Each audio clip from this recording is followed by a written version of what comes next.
Russia strikes back.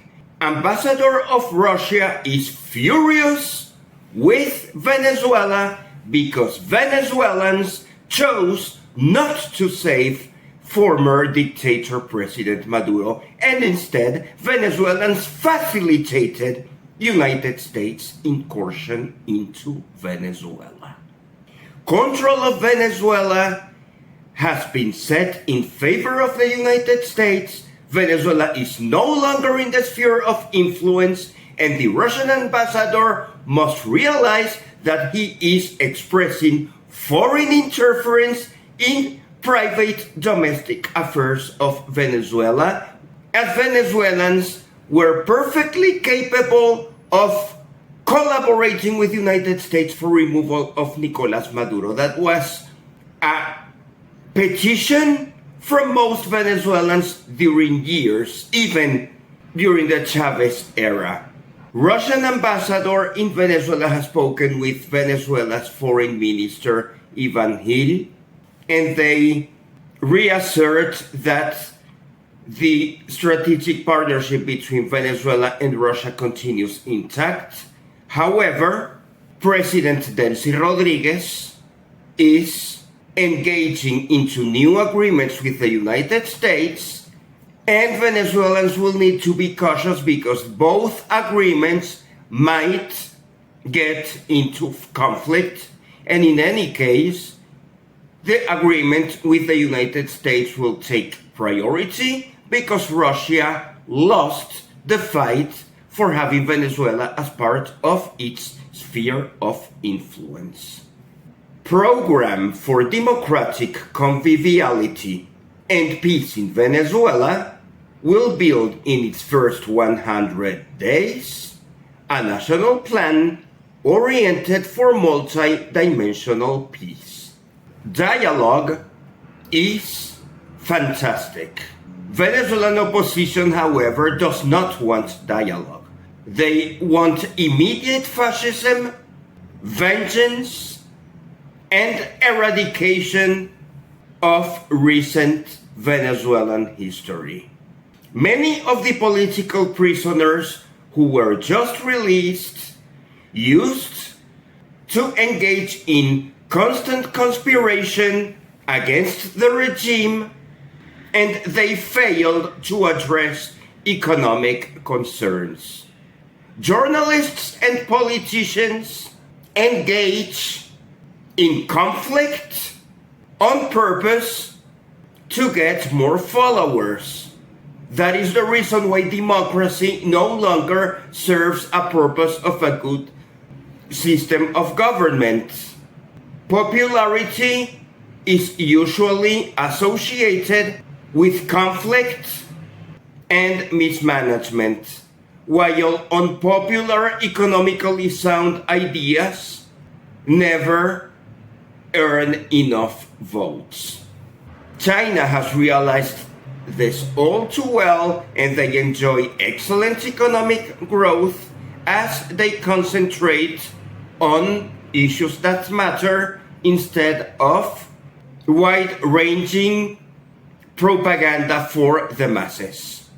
Jorge Rodríguez is the president of the Venezuelan National Assembly, and he traveled all the way to Puerto La Cruz to address workers at Puerto La Cruz refinery. He discussed reform of hydrocarbon law with industry workers. Industry workers seem extremely happy as they know the industry and they understand that they are working with faulty equipment. They need more investment, and it is actually the Venezuelan opposition which is trying to boycott United States investment into Venezuela. They don't care about Venezuelan economy. They only want to get career politicians back into power. Fortunately, Donald Trump understands that Venezuela's career politicians are garbage. He chooses to dialogue with efficient President Delcy Rodríguez, and hopefully Donald Trump will understand that political rallies of Delcy Rodríguez speaking about anti-imperialism is necessary so that she can get glued with her voting base. However, what is important is that Delcy Rodríguez will usually comply with whatever Donald Trump administration asks her to do. Delcy Rodríguez will continue enjoying support of moderate opposition and of economic growth fanatics as long as she continues dismantling socialism in her actions, not in her words. Socialists, however, have a nice network of communities. They cherish values of friendship and cooperation, and they should thrive capitalistically once they learn how to become productive. At least the younger generations, as we know, the oldest communists are absolutely ideologized and unfit to serve in public office. So much emphasis in Venezuela makes people forget that besides Cuba, Nicaragua is also in dire need for a regime change, as Daniel Ortega has been in office forever several times, with a brief interruption by Violeta Chamorro. Daniel Ortega has released political prisoners so that he seems an enjoyable, democratic, pacifist, and dialogue-friendly dictator. Venezuelans are just too anxious on regime change strategies for both Cuba and Nicaragua, as we will certainly volunteer to provide as much online support as needed so that United States military authorities finish the job, as we need to unify the Americas under a common flag. Colombian presidential candidate Iván Cepeda is earning 33% of support in polls, while Abelardo de la Espriella only gathers 18%. Vicky Dávila and Paloma Valencia each only enjoy 3 or 4%, and minority candidates are negligible. Colombia's opposition is following the path that happened to Venezuela's opposition. They all fight against each other. Abelardo de la Espriella is suspected to hold Venezuelan nationality as well, which was provided by his friend Alex Saab, who was just fired from Delcy Rodríguez administration. However, Abelardo de la Espriella claims he is far right, while he has been dealing with the far left. Not surprisingly, Gustavo Cepeda, who will inherit Gustavo Petro's government, enjoys the lead. There are many undecided voters who, of course, would tilt the balance in favor of an opposition candidate, or they could tilt the balance to increased gap favoring Iván Cepeda.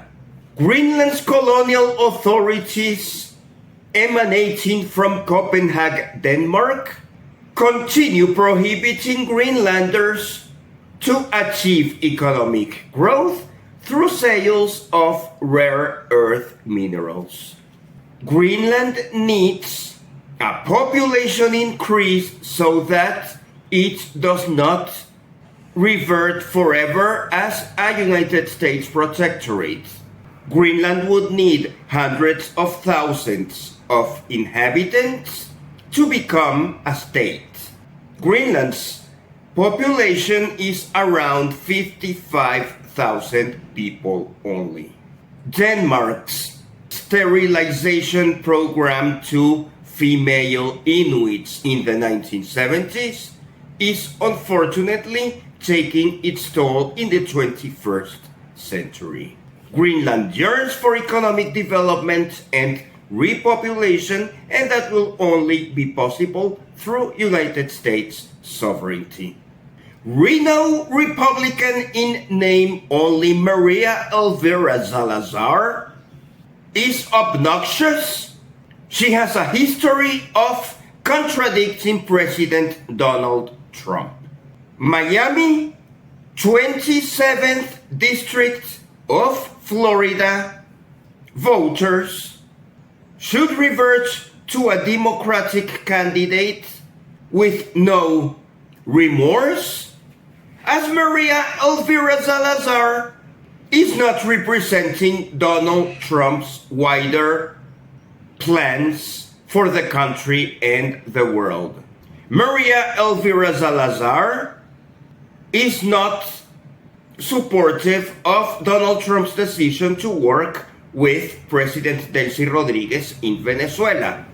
And she wants to send Maria Machado back, knowing very well that Maria Machado is considered a criminal in Venezuela and she could get in jail just as Nicolás Maduro already has. As concluded in previous occasions, both Maduro and Machado are ineligible for public office in Venezuela, as they have both promoted radicalism, intolerance, and attempts of civil war. The city of Miami already has voted for a Democratic mayor. Corruption from South Florida Republicans will be made known to the public soon. In the rest of the country, Republicans should weigh the benefits of new alliance with Venezuela, which is a major American foreign policy success, against whatever socialist or communist ideas are coming from Democrats. United States domestic politics will become very interesting if Democrats take hold of Congress. There will be more balance of power. However, Democrats don't seem to have any government agenda beyond sabotaging whatever Donald Trump does. And from a Venezuelan point of view, Donald Trump has saved Venezuela from further economic decline. Indeed, there is no peace of mind when we are facing financial hardship. Too much time is wasted on political diatribes. Prospective investors need to hire personnel willing to work productively. Activism for ideological causes is counterproductive in the current Venezuelan climate. The national plan in Venezuela, oriented for multidimensional peace, should be wide-ranging. Venezuelan citizens not affiliated with political parties, not affiliated with non-governmental associations, and non-associated with state-owned companies should also be included in policy discussions. However, the government and the opposition have a tendency of only addressing legacy leadership without opening opportunities to newer generations. It is not enough to watch videos containing debates to which we do not have access. Venezuelans yearn for dialogue and participation. Some sectors of Venezuelan society despise dialogue, therefore they should be automatically excluded, and a search must be made for Venezuelans who are actually eager to dialogue. Boycotting dialogue is similar than ExxonMobil boycotting a return into Venezuela. And Donald Trump realized it, and he said to ExxonMobil that they might not even make it into Venezuela, as Donald Trump has already secured other investors. Boycotters will be left out, and dialogue promoters will move on with rebuilding Venezuela.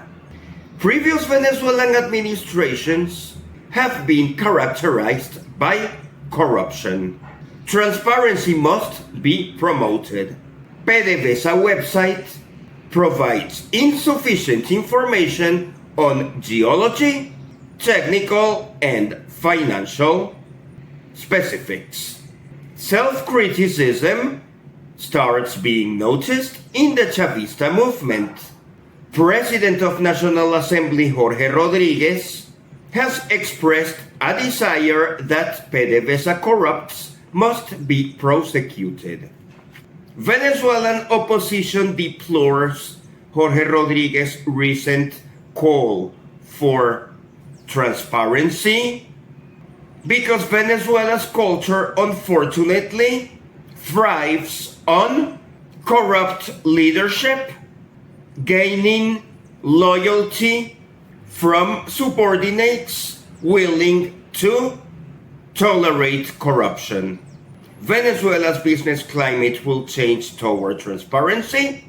Therefore, it is necessary that deals between Donald Trump and Delcy Rodríguez continue being fine-tuned on a daily basis.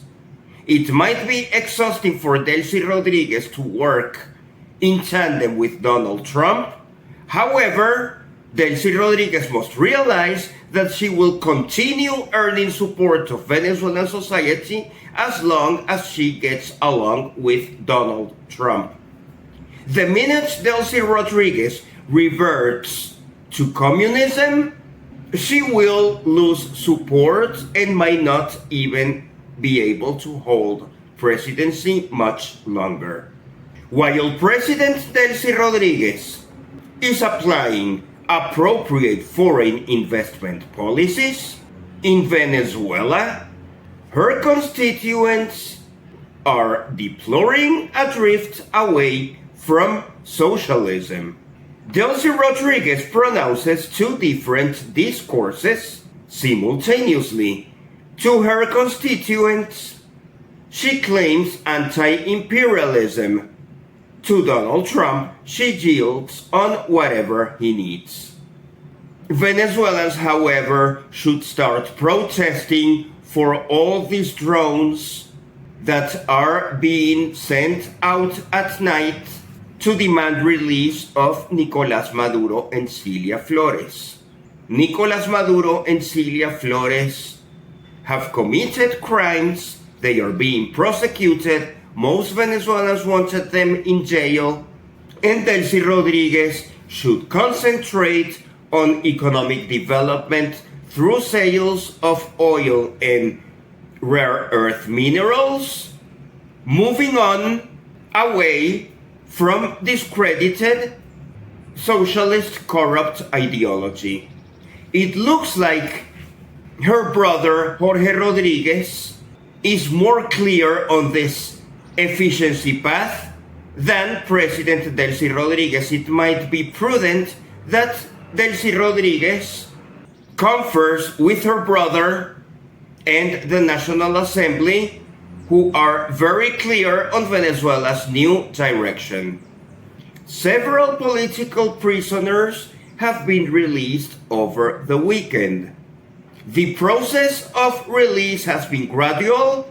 Every week, more political prisoners are being released, and at this rate, by the end of this year, there should be little to no political prisoners in jails left.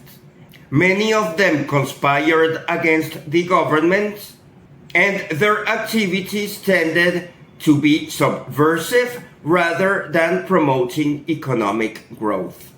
Venezuelans in general have preferred to learn politics rather than economics.